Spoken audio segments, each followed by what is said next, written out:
Hello, hello, hello, hello, hello, hello, hello. Bonjour la famille, j'espère que vous allez bien. Le leader Jordan.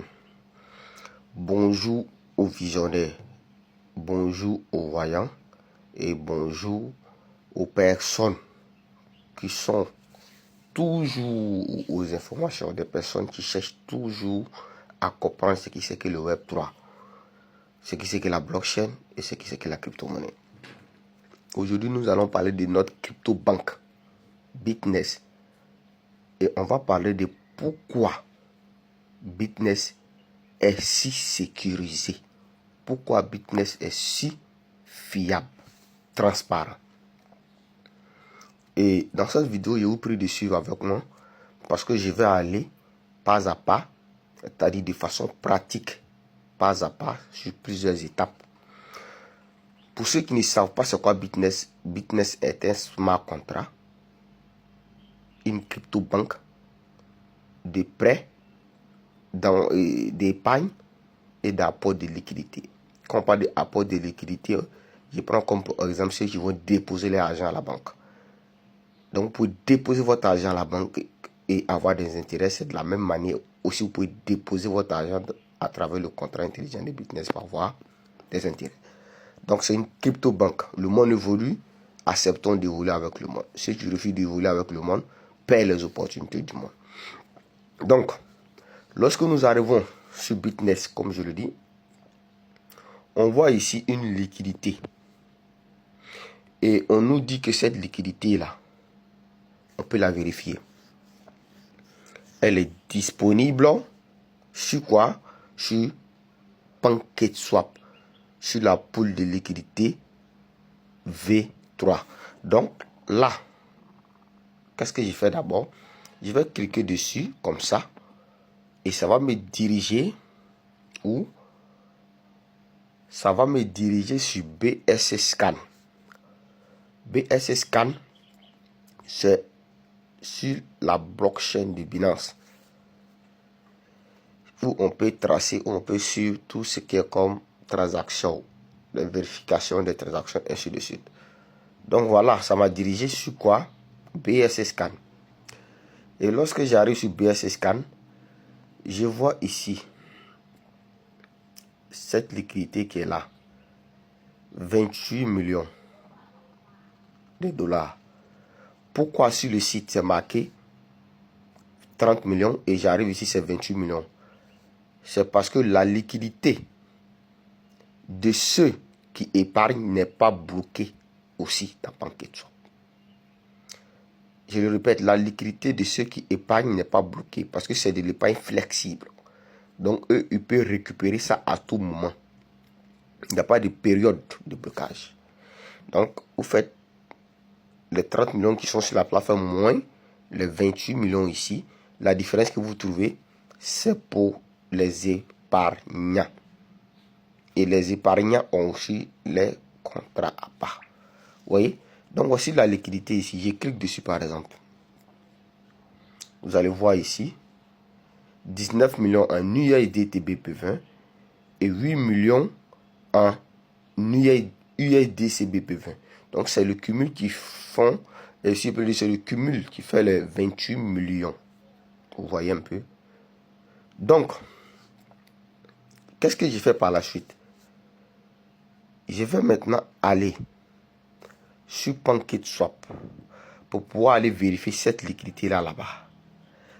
Donc, je vais d'abord copier l'adresse que vous voyez ici.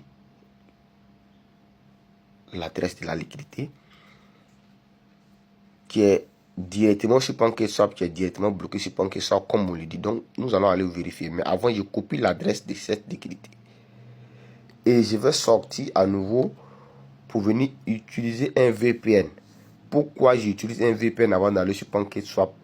J'utilise un VPN parce que PancakeSwap ne passe pas ici en Côte d'Ivoire. Je ne sais pas pourquoi. Ça, c'est entre PancakeSwap et nos autorités. Donc, pour pouvoir aller sur PancakeSwap, je suis obligé de passer par un VPN. Donc, étant ici, je fais quoi? J'ai écrit PancakeSwap. Voilà. PancakeSwap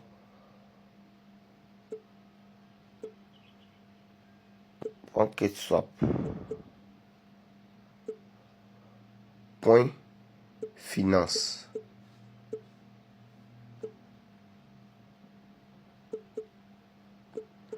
PancakeSwap point finance et je lance. Voilà. Je suis sur la plateforme PancakeSwap. Vous voyez avec moi. Et lorsque j'arrive sur la plateforme PancakeSwap, je regarde ici en bas, Earn, parce qu'on parle de liquidité. En bas ici, où c'est écrit Earn, c'est là que j'écris. Et je clique dessus. Et lorsque je clique dessus, je vois ici Farm Liquidity. Donc, lorsqu'on parle de vu qu'on parle de liquidité, donc c'est là que je dois cliquer sur Farm Liquidity. Et une fois cliqué dessus, vous allez voir que ça charge. Et voici toutes les liquidités qui sont disponibles, les différents paires de liquidités qui sont disponibles sur PancakeSwap. Mais moi, ce qui m'intéresse ici, c'est pourquoi? C'est pour Bitness. Et on dit que la liquidité se trouve dans le pool V3. Vous voyez ici, donc je clique sur V3. Et par la suite, ici, dans la barre de recherche, ici, je vais coller l'adresse de la liquidité que j'ai copiée là-bas. Donc je colle là. Et lorsque je colle, voilà automatiquement ici la liquidité qui sort. USDT, USDC. Le pair de trading USDT, USDC. Vous voyez? Donc je peux cliquer dessus comme ceci. Je clique dessus. Ça va charger. Et voici donc la liquidité ici. Voici la liquidité qui est bloquée ici. Lisez avec moi, hein. Ils ont dit Total Token bloqué, TVL. La valeur totale bloquée. 28 millions 400 et quelques mille là-bas. Donc, paire de trading USDT, USDC. Il y a USDT 19 700 et USDC 8 700. C'est la totalité qui font les 28 millions. Donc, voici comment on vérifie. J'ai vérifié, je vois que la liquidité est réellement disponible et c'est bloqué. Et lorsque cette liquidité est bloquée, ça n'appartient plus au créateur de Bitness, mais ça appartient à la communauté. Ce qui a été écrit et introduit dans le contrat, tant que ce n'est pas respecté, le contrat ne pourra rien exécuter. Donc, lorsque ton contrat ou bien ton apport va finir, que le contrat va exécuter pour que le paiement soit fait dans ton portefeuille. Merci. Et hormis ça, c'est pas possible de venir prendre une liquidité qui est bloquée ici sur ce DEX. Ceux qui ne savent pas PancakeSwap est un DEX DeFi, un échangeur décentralisé. Voilà. Donc là, on en a fini. On a vérifié cette liquidité là sur PancakeSwap. Maintenant, on dit l'adresse contrat de Bitness est renoncée. Ce n'est pas modifiable. Comment on fait réellement pour vérifier, pour prouver que c'est vraiment renoncé, ce n'est pas modifiable? Pour cela encore, je vais toujours dans Bitness ici. Non. Je retourne toujours dans Bitness. Je retourne toujours dans mon compte Bitness ici présent.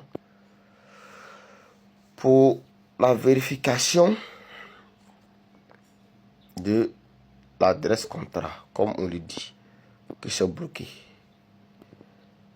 Donc, je retourne dans Bitness comme je le dis. Je clique sur poursuivre quand même, ça c'est pas quelque chose de compliqué.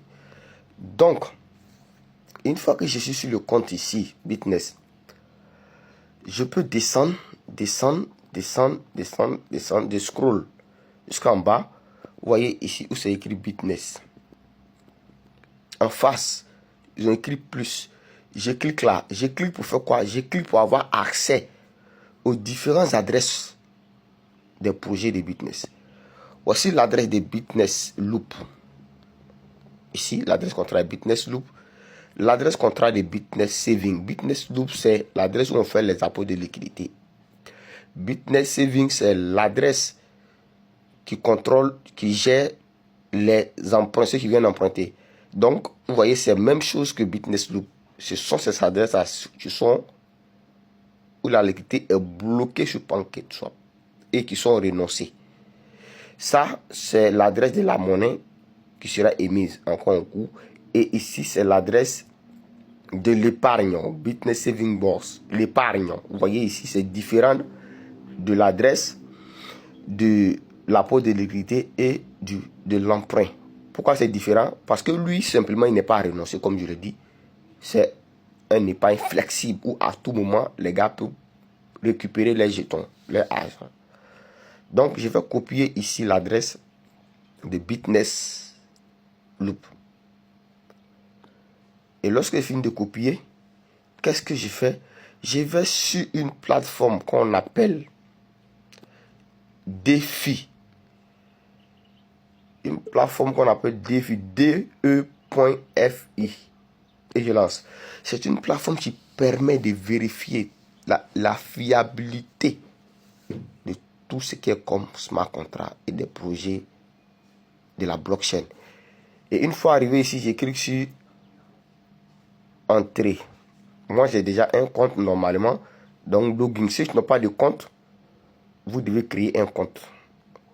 Si je n'ai pas de compte, vous devez créer un compte. Vous comprenez? Quand vous cliquez sur login, vous allez voir, ils ont mis s'inscrire. Mais moi, j'ai déjà un compte, donc automatiquement, c'est connecté. Donc, quand j'arrive, qu'est-ce que j'ai fait? J'ai cliqué, il y a les 3 traits ici, en haut à gauche. Et je scroll. Je scroll. Je vais voir ici scanner. Scanner. Donc, je clique sur scanner. Et je fais quoi par la suite? Par la suite, ici, je vais mettre en français. Ici, où ils ont mis scanner n'importe quel contrat intelligent, jeton ou NFT. Donc, dans cette barre de recherche, je colle ici l'adresse de Bitness. Donc, qu'est-ce que vous voyez ici? Vous voyez ici Bitness. Je clique par la suite sur Bitness. Et ça va charger. Ça va charger. Et ça va charger. Ça va charger. Ça va faire tout ça comme de analyse. Ça va faire sortir tout ce qui se cache dans ce contrat-là. Tous les éléments qui se cachent dans ce contrat. Ce qui est bon comme ce qui n'est pas bon. Donc, ça continue de charger. C'est comme ça on vérifie un contrat intelligent. Peu importe le projet dont les gens vont venir vous parler. Pour dire c'est un smart contrat de rendement. Vérifiez d'abord que ce smart contrat en question dispose d'une pool de liquidité bloquée quelque part d'abord. Si ce n'est pas le cas, s'il n'a pas de pool de liquidité sur index, là ça craint. Vous comprenez? Si il n'a pas de pool de liquidité sur index, là ça craint. Donc ça sort score défi. Voilà, score défi.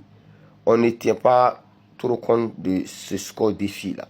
Voilà, ce n'est pas ce qui est plus important. On cherche des éléments plus importants que ça. Donc ne vous fiez pas au score défi que vous voyez ici. Ça fait ce défi, tout ça, ne vous fiez pas à ça. Lorsque vous venez, vous cherchez l'essentiel. Je traduis toujours en français. L'essentiel, c'est quoi ici? L'essentiel, vous voyez, voilà, la date du déploiement, l'âge du contrat. Et ici, l'adresse du contrat, voici l'adresse du contrat de Bitness Loop. L'adresse du créateur, voici l'adresse du créateur. Et ce qui est important, c'est l'adresse du propriétaire. Propriétaire du contrat. Vous voyez, c'est 000, c'est-à-dire c'est nul, c'est renoncé. L'adresse a été renoncée. C'est adresse est nulle. Vous voyez. Propriétaire du contrat, c'est très important. Propriétaire du contrat, ça doit être renoncé, ça doit être nul. Vous voyez. Et lorsqu'on descend, on voit ici les éléments que vous voyez ici. Aucune fonction de retrait venue trouver. Aucun risque de réentrée n'a été détecté. Ainsi de suite. Vous voyez les éléments. Donc il y a absolument rien à signaler. S'il y avait quelque chose à signaler, vous allez voir ces éléments-là aller sortir quelque part en bas ici en vert, vert, vert, vert, vert, vert. Et ils vont expliquer les éléments qui sont à signaler, qui craignent, qui sont dangereux pour le contrat. Donc voici comment vérifier la crédibilité du contrat de Business Loop. Donc il ne peut plus modifier ce contrat-là. Du coup, le projet appartient à la communauté que nous sommes. Maintenant, je vais aller prendre un autre contrat. Je vais aller prendre un autre contrat, par exemple, d'un autre projet que je vais copier ici. Et je viens ici, toujours dans la partie où il y a les 3 traits, et je cherche quoi? Scanner. Une fois là, je fais quoi? Je colle toujours l'adresse dans la barre de recherche. Et vous voyez, voici, ça sort sans nom, ça sort Tether USD, réseau Polygon. Donc je clique sur aussi l'adresse en question. Je clique sur l'adresse en question et ça charge. Ça charge. Et ça va faire sortir tous les éléments. Ça va détecter tous les éléments. Tout ce qui est bon et tout ce qui n'est pas bon. Je traduis toujours en français pour que vous suivez avec moi. Donc, le score défi, comme je le dis, ne vous fiez jamais à ça. Si vous fiez du score défi pour faire vos analyses, ils vont toujours partir avec votre argent. Merci. Et lorsque vous descendez ici, on descend, on voit ici l'adresse du contrat. OK. Créateur du contrat. OK. Propriétaire du contrat. OK. C'est renoncé. L'adresse est nulle. C'est-à-dire le créateur a renoncé au contrat. Mais lorsque nous descendons ici, on signale des risques majeurs. Quand on était sur le contrat Business Loop, vous avez dit s'il y avait des problèmes, vous allez voir en bas ici, ils ont signalé les risques là en vert. Mais on regarde ici, il y a des risques majeurs ici. 4 grands risques qui sont signalés ici en vert. On nous dit ici que une grande quantité de ce jeton peut être émise par un portefeuille privé ou un contrat. Donc là, c'est dangereux. C'est dangereux. Et encore, on nous dit, mise à niveau du proxy, ce contrat peut être mis à niveau, modifiant ainsi ses fonctionnalités. Donc le créateur a renoncé, mais il a la possibilité de venir après mettre à niveau, c'est-à-dire modifier encore. Donc si cette personne peut modifier, c'est que cette personne peut faire quoi par la suite? Vider la caisse. Vider la caisse en crypto, c'est-à-dire balayer tout l'argent qui est disponible sur le contrat. Fuir avec. Envoyer l'argent sur autre adresse et c'est fini. Vous ne pouvez plus rien faire. Il n'y a plus de liquidité. Voyez. Et encore lorsqu'on poursuit, on dit vulnérabilité des drains de jetons. Les fondateurs de ce contrat peuvent être vulnérables à un drainage par leur propriétaire, par le bien d'un exploit d'approbation. Voilà. Donc il suffit que ce contrat-là, il revienne, il change et il vide la caisse, c'est fini. Et risque de vidage, un portefeuille privé possède un pourcentage important de ces jetons, de l'offre de ces jetons. Donc ce contrat est renoncé, mais en réalité c'est dangereux. C'est dangereux parce que la personne peut venir modifier sur le champ et à la minute il modifie, à la seconde il vide tout l'argent qui est sur le contrat. Donc voici la différence. Un contrat peut être renoncé, mais c'est dangereux. Pourquoi? Parce que il y a la possibilité de modifier. Donc ce contrat, la personne a la modifié, la possibilité de modifier. Donc je vais revenir encore sur Business Loop. Je vais encore aller prendre le contrat de Business Loop ici pour encore refaire la vérification. Ce contrat n'est pas un contrat de Business Loop, c'est un contrat d'un projet que j'ai étudié comme ça, où ils font les tapailles pour dire que c'est renoncé, mais ils oublient que c'est modifiable. Et lorsqu'ils modifient, ils vident la caisse. Donc, je recolle ici Voilà, je vais toujours dans Scan. Et je vais toujours coller l'adresse de Bitness Loop. Ça sort automatiquement Bitness. Et vous allez voir encore que ils n'ont pas, Bitness n'a pas ces options-là. Ça n'a pas été signalé ici. Vous allez comprendre. Ça n'a pas été signalé. Les parties vert que nous venons de voir là n'ont pas été signalées ici. Je vais mettre toujours en français. Ne vous fiez jamais comme je lis au score défi. Donc, vous voyez, les parties verts là n'existent pas. C'est-à-dire ces risques-là n'ont pas été signalés ici. Voilà. Le contrat appartient totalement à la communauté. C'est la décentralisation totale. Vous comprenez? C'est la décentralisation totale. Donc, je viens de vous montrer comment vérifier un contrat intelligent qui est renoncé, mais qui est modifiable. Quand on dit renoncer, qui est modifiable, ça veut dire c'est renoncé, mais on peut modifier et vider la caisse. Et un contrat qui est renoncé, mais qui n'est pas modifiable. Et il y a des contrats, mais qui ne sont pas du tout renoncés. Je vais aller, par exemple, prendre le contrat de Bitness Saving Boss. Ici. Le contrat de ceux qui font l'épargne. Normalement, ça ne doit pas être renoncé. Pourquoi? Parce que les gars peuvent récupérer l'argent à tout moment. Ils déposent à la seconde, s'ils veulent récupérer aussi, ils récupèrent. Donc, ce contrat ne doit pas être renoncé. Vous voyez? Donc, je mets, ça sort tout Bitness, je clique dessus. Je clique dessus. Je clique dessus. Ok. Je clique dessus, ça va s'afficher. Ça, c'est le contrat de Bitness Saving Box. C'est-à-dire le contrat des épargnants. Et je le dis, je répète, ça ne doit pas être bloqué. Parce que eux, ils récupèrent leur argent à tout moment. Ils déposent à la minute, ils récupèrent à la seconde. Ça dépend de lui. Voilà. Voilà. Ok, c'est pas renoncer exactement. Voilà. Donc, le contrat intelligent en question, le contrat du créateur et le contrat du propriétaire. Donc, ce n'est pas renoncer. Pourquoi? Parce que on doit récupérer, il doit récupérer l'argent à tout moment. Malgré même que ce n'est pas renoncer, il n'y a pas de vulnérabilité qui a été trouvée. Si on peut le dire, oui. Il y a un peu de vulnérabilité qui a été trouvée, ça c'est forcément. Pourquoi? Parce que ce n'est pas renoncer. Donc, ça ne doit pas être renoncé parce que c'est un épargne flexible. Les doivent récupérer l'argent à tout moment. Donc, ça, c'est tout à fait normal. Donc, famille, en réalité, voici comment vérifier un contrat intelligent pour ne pas vous faire avoir. Si vous partez trouver que c'est renoncé, mais c'est modifiable, sachez prendre vos risques. C'est votre argent de toute façon, personne ne va vous empêcher d'investir. Donc, voici donc en réalité la sécurité, la fiabilité de Bitness. Pourquoi Bitness est si sécurisé? Voici la raison pour laquelle la liquidité est bloquée ici sur PancakeSwap, comme nous venons de le vérifier ici ensemble, et aussi le contrat est totalement renoncé.